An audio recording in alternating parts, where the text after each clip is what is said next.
धतूरा मन को भाई बसहा भेल की जिनकी सवारी रहे कुटिया में धूनी रमाए गोरा संग गणेश भी रहते विघ्न विनाशक जो कहलाए कथा सुनाऊं वैद्यनाथ की सुनो रे भक्तों ध्यान लगाए कथा सुनाऊं वैद्यनाथ की।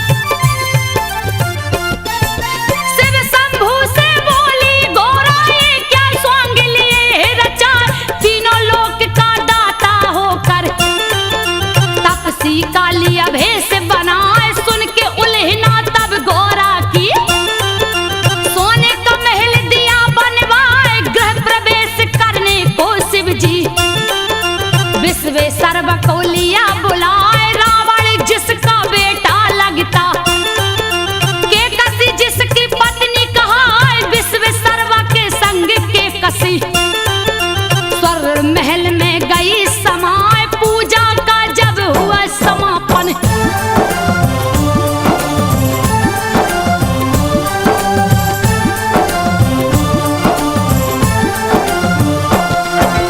पूजा का जब हुआ समापन शिव शंभू बोले हरिशाय प्रसन्न हुआ हूँ तुमसे ब्राह्मण मांगो दक्षिणा जो मन आए यही मेरा सौभाग्य है बाबा मुझसे पूजा लिया करवाए आशीर्वाद ही बस काफी है जिससे जीवन सफल हो जाए फिर भी नहीं माने कैलाशी बोले कुछ तो ले भाई पूजा अधूरी रह जाती है बिन दक्षिणा के जो ब्राह्मण जाए के कसी को तब लालच आ गई।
कर नहीं सकता।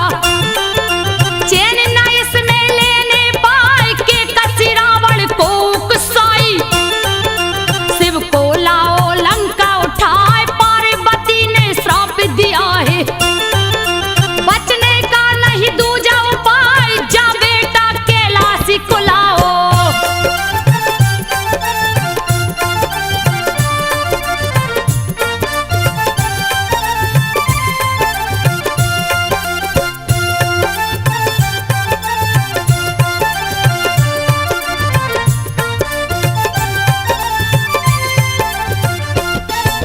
जा बेटा कैलाशी को लाओ, नहीं तो लंका ध्वस्त हो जाए। नहीं ऐसा जो करोगे बेटा, कोई भी कुल में बच ना पाए। सच कहती हूँ तुमसे बेटा, के कसी रावण को समझाए। तुमको शिव है बहुत मानते, शिव को दो प्रसन्न कराए। किसी तरह से जाकर लाओ, बैठी हूँ मैं आस लगाए। चूक हो गई मुझसे भारी, तेरे पिता को दी उपसाय। विश्वेश्वरवा के बेटा रावण,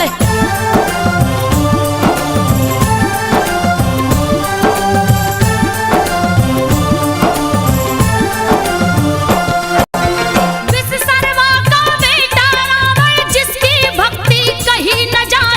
निस दिल शिव का पूजन कर लंका से कैलाश को जाए। एक दिन रास्ते में नारद ने मति रावण की दियो घुमाए। बोले नारद जब रावण से, लावो शिव को लंका उठाए। अजर अमर हो जाओगे तुम। बात गई रावण को भाई, जा पहुंचा कैलाशपुरी में।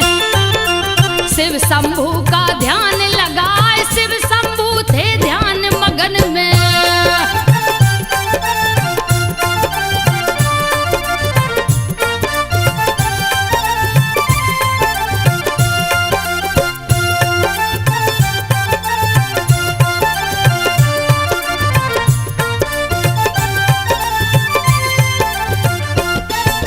शिव शंभू थे ध्यान मगन में, रावण मन ही मन हर्षाए।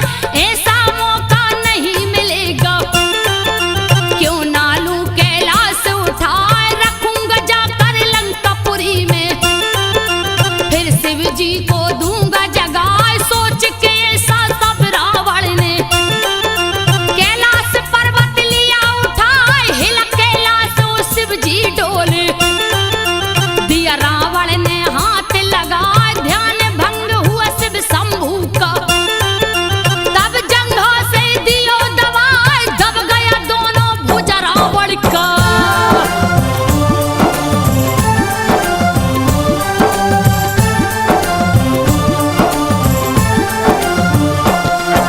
दब गया दोनों भुजा रावण का, दर्द के मारे रहो चिल्लाए। वहीं पे नारद जी आ पहुंचे, नारायण का ध्यान लगाए। क्रोध में आके रावण बोला, नारद कोई खोजो पाए। नारद जी तब हंस कर बोले, शिव जी का लो ध्यान लगाए। शिव के कोप से शिव ही बचाए।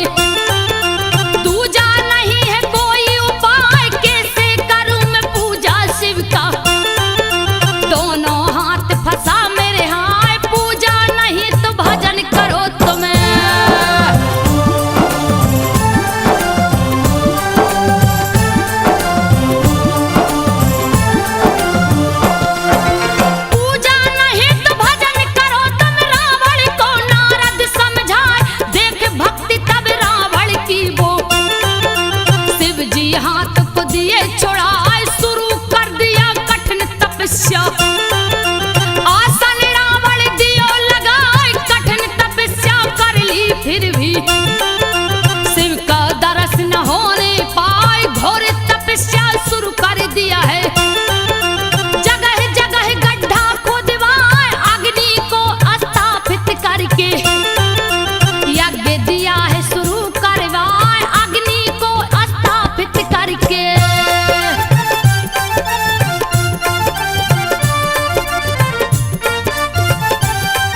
गैस से तन भीगा जाए, कोशिश लाख किया रावण ने, शिव प्रसन्न ना होने पाए, क्रोधित होकर राजा रावण लिया खड़ग तब हाथ उठाए, एक एक करके शीश काट कर अग्निकुंड में भेंट चढ़ाए, नौ शीश जब काट दियो तो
भुजा से, फिर भी लिंग ना हिलने पाए। क्रोधित होकर तब रावण ने अंगूठा से दिया लिंग दबाए। लंका नहीं ले जा सकता तो दूंगा पातालपुरी पहुंचाए। तब करने आसन पर बैठा, नहीं था कोई दूजा उपाय। दर्शन देकर शिव शंकर ने रावण को दिया शर्त बताए, जहां भी धरती पर रखोगे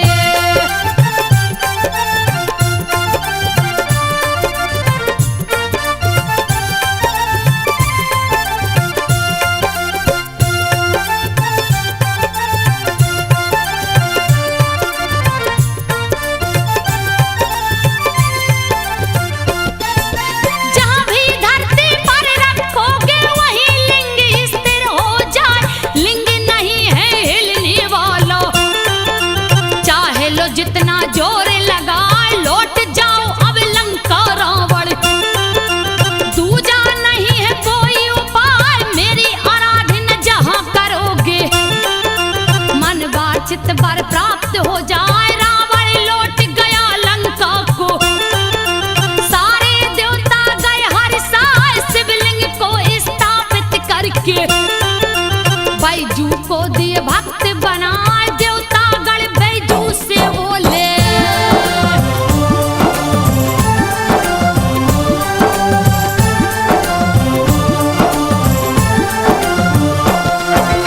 देवता गण बैजू से बोले, जो गंगा जल शिव को चढ़ाए अन्य धन सब दुगना हो जावे।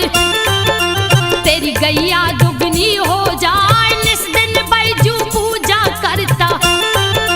शिव शंभू का ध्यान लगाए, एक दिन बिन पूजा किए ही बैठ गया भोजन पर आए। ध्यान पड़ी जब शिव शंभू की, दौड़ा दौड़ा बैजू जाए। जैसे ही पूजा पर बैठा है शिव शंभू बोले हर्षाए, हुआ प्रसन्न मैं तुमसे बैजू।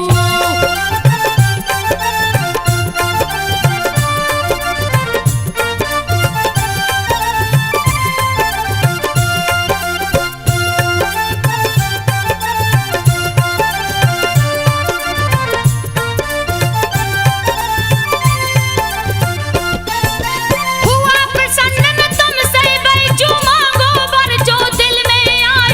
ऐसा वर दो मुझको बाबा, मेरा नाम अमर हो जाए। यो मत शिव जी बोले हैं।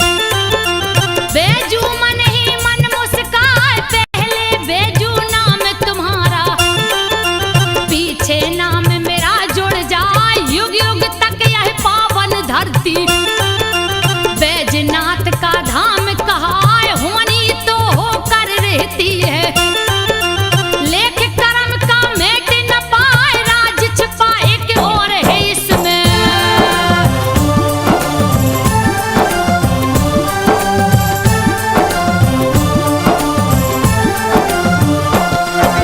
राज छुपा एक और है इसमें। सुनो रे भक्तों ध्यान लगाए, शिव जी के ससुर दक्ष है प्रजापति।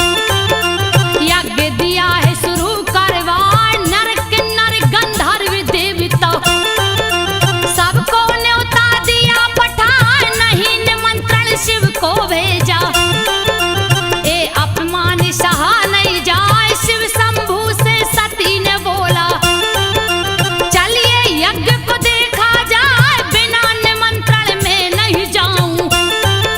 शिव शंभू बोले समझाए, मगर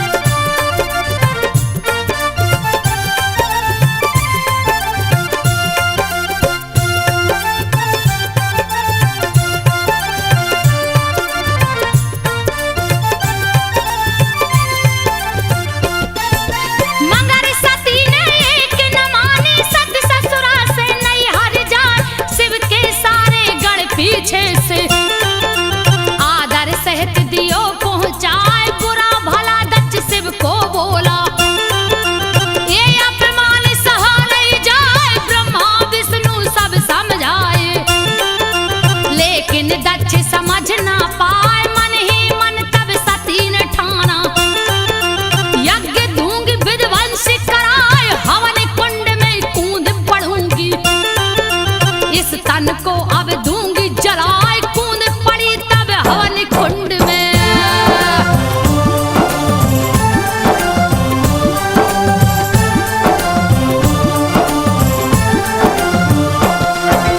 कूद पड़ी जब हवन कुंड में, अग्नि डर से भागी जाए, योगाग्नि को प्रकट किया तब सती ने तन को दिया जलाए, मची तबाही यज्ञशाला में।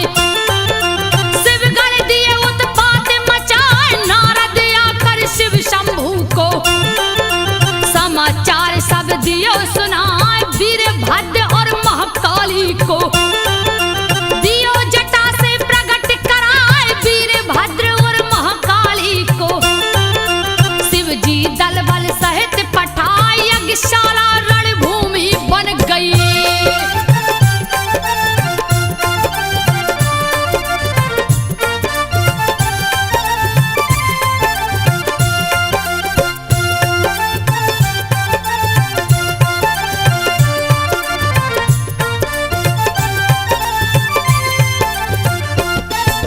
यज्ञशाला रणभूमि बन गई, जिसकी वर्णन कही न जाए, काले लगा प्रत्यक्ष नाचने, दक्ष की सेना भागे पराए, शिव के गढ़ सब क्रोधित हो गए, यज्ञ का दिए नाम मिटाए, माया में बसीभूत शिव ने सत्य के सब को लिया उठाए, मोह भंग होके से शिव का देवता सभी समझ ना पाए, विष्णु ने तब चक्र सुदर्शन सत्य के शव पर दिया चलाए, विष्णु ने तब चक्र सुदर्शन।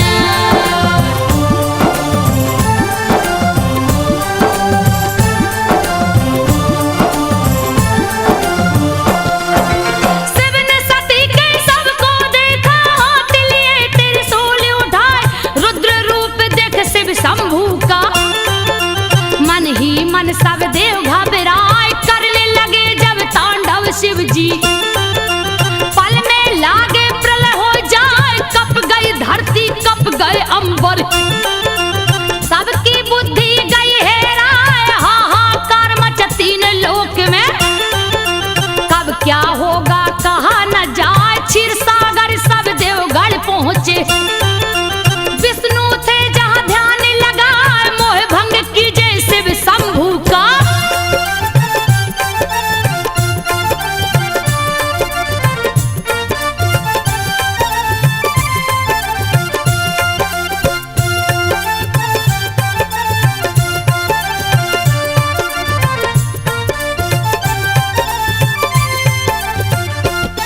तो मोह भंग कीजे शिव शंभू का, तीजा नेत्र कहीं खुल जाए, जल जाएगा धरती अंबर, जल्दी कीजिए कोई उपाय, बादल गरजे बिजली चमके, हवा बहन लगे साए साए, आंधी तूफान ओला वृष्टि से सृष्टि कहिए ढक ना जाए, सुन के चक्र सुदर्शन धारी, देखा शिव को ध्यान लगाए, गगन में देखा शिव शंभू को, विचरत सती के सबे उठाए, गगन में देखा शिव शंभू को।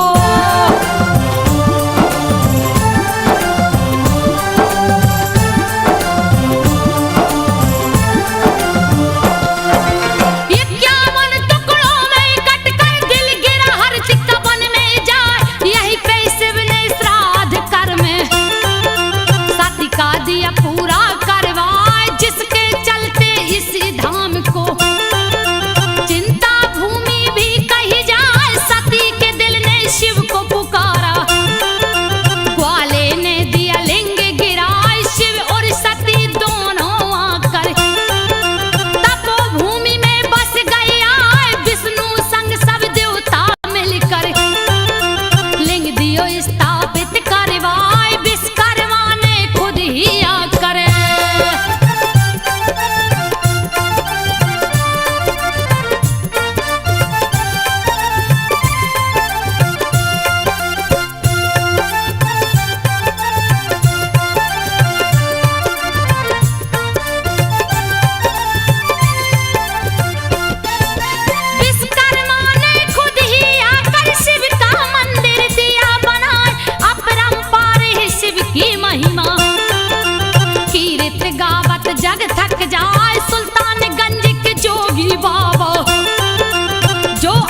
सुन लो ध्यान लगाए, आज गेवी गंगा जल लेकर पहुंच गए सुइया पर आए। सुइया पहाड़ पर एक थगा दहा, प्यास के मारे रहा चिल्लाए। आज गेवी ने मन में सोचा, दूं मैं इसका जान बचा ली कांवर से गंगा जल को। उसके मुंह से दिया लगाए, भक्तों से अपनी लेत परीक्षा।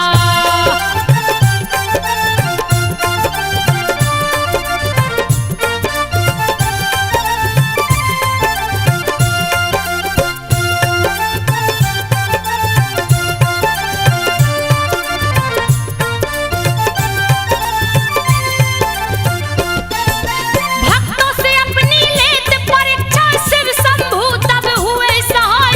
आज गेवी से बोले शिव जी, तेरी भक्ति कहीं न जाए, तेरी तपस्या हो गई पूरी।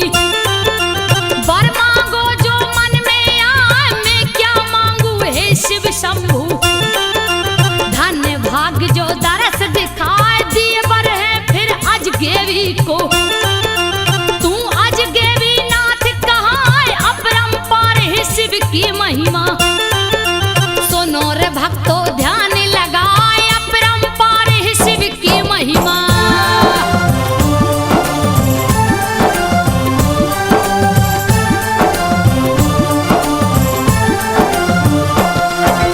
त्रेता युग के सावन माह में राम जी सुल्तानगंज को आए। सीता सहित चारों भाई ने कांवर में जल लिया उठाए। सुल्तानगंज से देवघर आकर शिव शंभू को दिए नहलाए। लंका से लंकेश भी निकला, हरिद्वार से जल भर लाए। सावन माह में देवघर आकर शिव जी को जल दिया चढ़ाए। समुद्र मंथन सावन माह से, सुनो हुआ था ध्यान लगाए। समुद्र मंथन सावन माह से।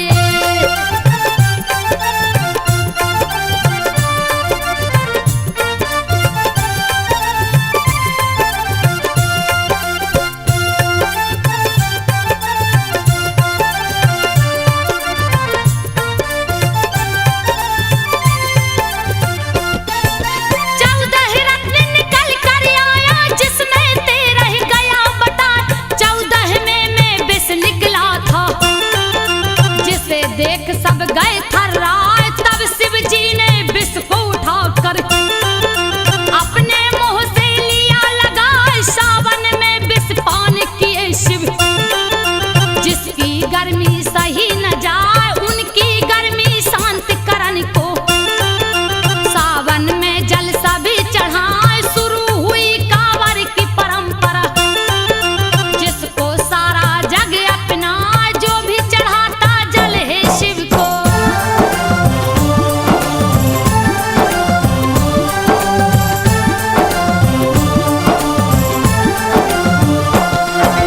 बड़ी विभीषण काल पड़ गया, प्राणी त्राहि माम चिल्लाए। तपने लग गई धरती माता, कहीं ना पानी दिखने पाए। पेड़ पौधे सब सूखन लागे, कोप सूरज का बढ़ता जाए। धरती के सारे प्राणी तो भूख के मारे गए घबराए। व्याकुल होकर भक्त वासुकी लिया हाथ को डाले उठाए। चीरने लगा धरती का सीना, कंद मूल ना दिखने पाए। फिर भी हार न माने वासुकी।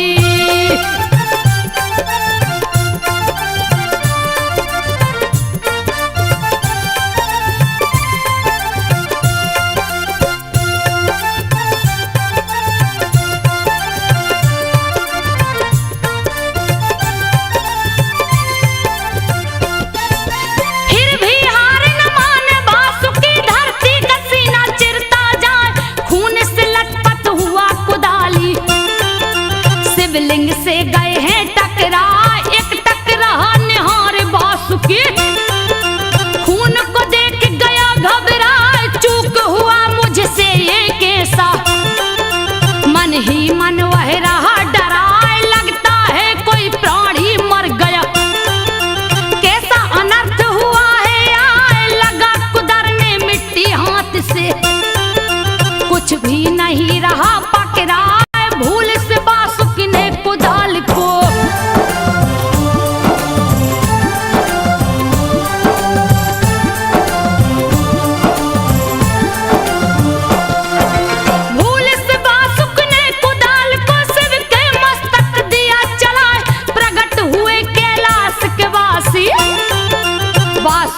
कुछ भी समझ न पाए, मस्तक फटा पड़ा था शिव का। देख के भक्त गया घबराए, डर के मारे थर थर कांपे। कुछ भी उसको समझ न आए, प्रकट हुए कैलाश के वासी। वासुक से बोले मुस्काए, मांग लो वर जो चाहो बेटा, जो भी तेरे मन में आए, हे प्रभु जी अकाल मिटा करे।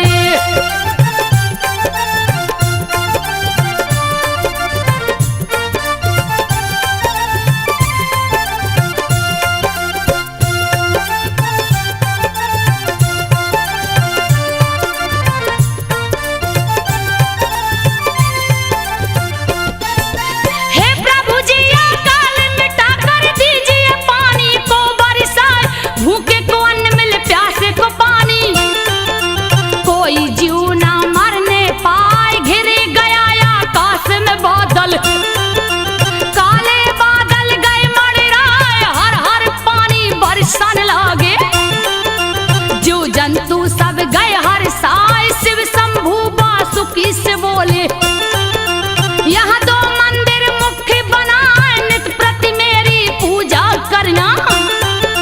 तेरा नाम अमर हो जाए, वासुकी के नाम पर ही।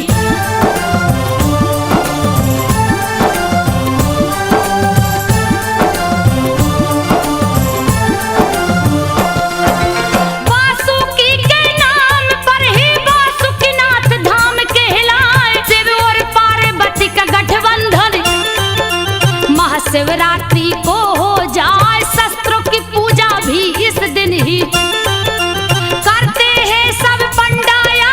शिवरात्रि में जो शस्त्र को छूता, उसका देते कष्ट मिटाए, भगवा वस्त्र को धारण करके भक्तों शिव को पूजने जाए, बोल बम उच्चारण करके।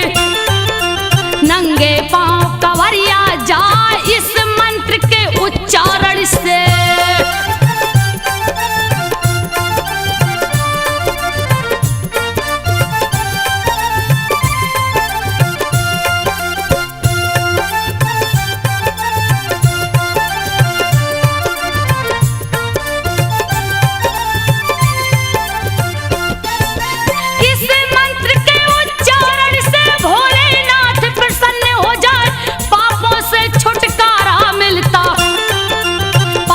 भी शिव धाम को जाए, जो भी ज्योतिर्लिंग को छूता, देते उसकी बिगड़ी बनाए, पुत्रहीन को लड़का होता। निर्धन भी धनवान हो जाए, रोगी प्राणी स्वस्थ हो जाता। देते शिव जी रोग मिटाए, धन्य हो जाता है वह प्राणी। जो भी कांवर शिव को चढ़ाए, अश्वमेघ यज्ञ का पुण्य होता।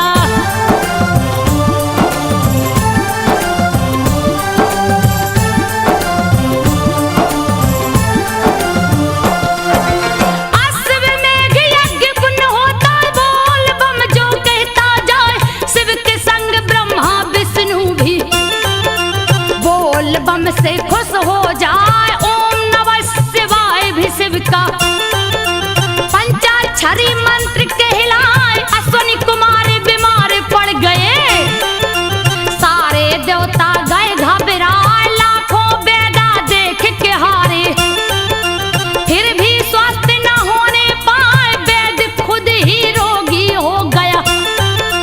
कोई दवा समझ ना पाए, व्याकुल हो गई भार्या उसकी।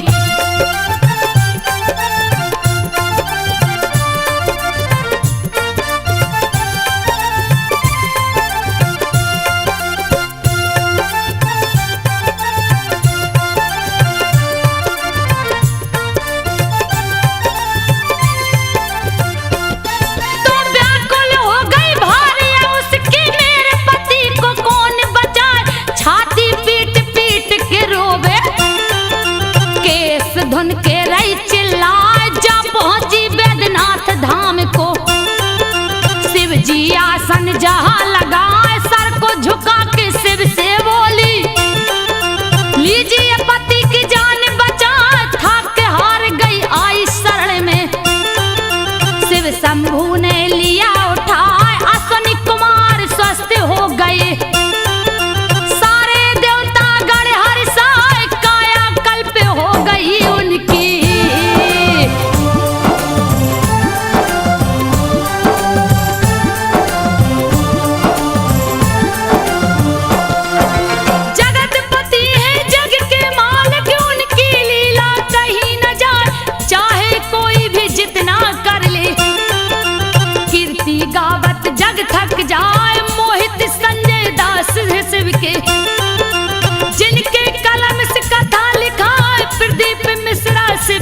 पुजारी। शिव को अपने दिल में बसाए दिलीप सिन्हा भक्त भोला के। कावर ले दो घर को जाए संजू बघेल जगावेगा था। शिव शंभू को शीश झुकाए संजू बघेल गाथा गावे। शिव शंभू को शीश झुकाए। सुन लो भक्तों ध्यान लगाए संजो शिव